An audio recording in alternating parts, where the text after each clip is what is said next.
If you are wondering what is the recommended charger for Samsung Galaxy S25, then here is the answer. At the back of the box we can find the information about the charger.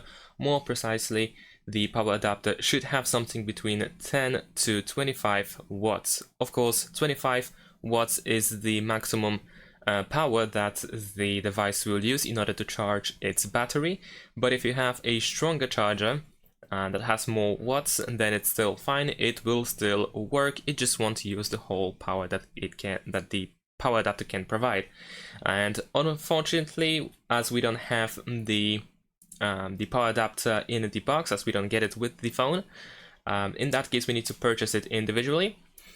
And ideally you want to get the original Samsung charger. This will be the best choice, of course, as they are optimized the most with the Galaxy S25 models.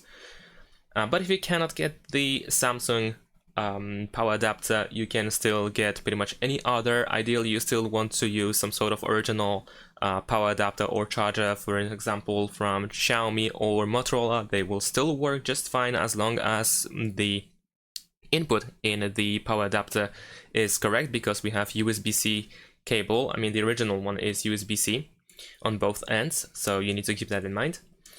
But other than that, you should still be fine. So aim for 25 watts. You don't need anything stronger than that, and ideally you want to get Samsung original power adapter. Thanks for watching, leave a like and subscribe to my channel, and see you in my next videos. Bye!